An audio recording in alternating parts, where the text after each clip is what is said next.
Nous ne nous prêchons pas nous-mêmes, c'est Jésus-Christ le Seigneur que nous prêchons. Et nous disons vos serviteurs à cause de Jésus. Car Dieu qui a dit « La lumière brillera du sein des ténèbres » a fait briller la lumière dans nos cœurs pour faire resplendir la connaissance de la gloire de Dieu sur la face de Christ. 2 Corinthiens 4, 1 à 6. En premier lieu, il y a le fait de l'aveuglement. Le Dieu de ce siècle a aveuglé. Puis, il y a la cause, le Dieu de ce siècle. Et ensuite, il y a la raison ou le but, c'est-à-dire afin qu'il ne voit pas briller la splendeur de l'évangile de la gloire de Christ, qui est l'image de Dieu. 2 Corinthiens 3, 7 à 18.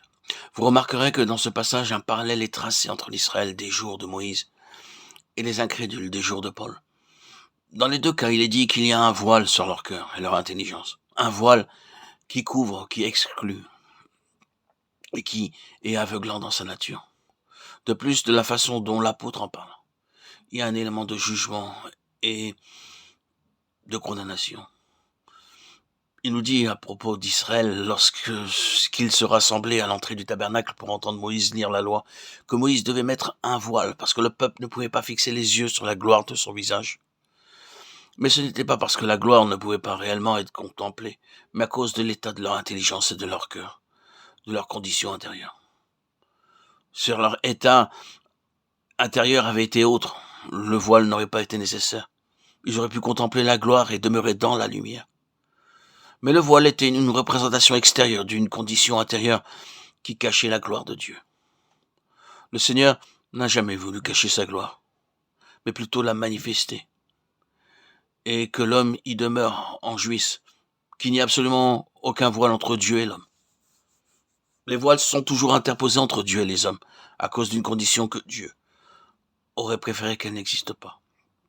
Donc, cette obscurité, cet aveuglement, le fait de cacher, d'empêcher de voir la gloire de Dieu, cette condition intérieure d'Israël du temps de Moïse et de ceux qui sont dans la même condition dans les jours de Paul, et dans le cas de tous ceux qui sont dans cette position, doit se situer comme étant sous la condamnation et le jugement. Cette condition intérieure qui agit comme un voile et l'incorrigible incrédulité. Ce fut leur incorrigible incrédulité qui les aveugla. C'est la déclaration d'un fait, un fait très accablant. Nous connaissons assez bien notre cœur pour savoir qu'en nous tous il y a une incorrigible incrédulité. Il nous faut comprendre pourquoi elle est là et quelle est sa nature, afin de savoir comment on peut ôter le voile, c'est-à-dire comment résoudre la question de l'incrédulité, de sorte que nous voyions la gloire de Dieu et que nous demeurions dans la lumière éternelle.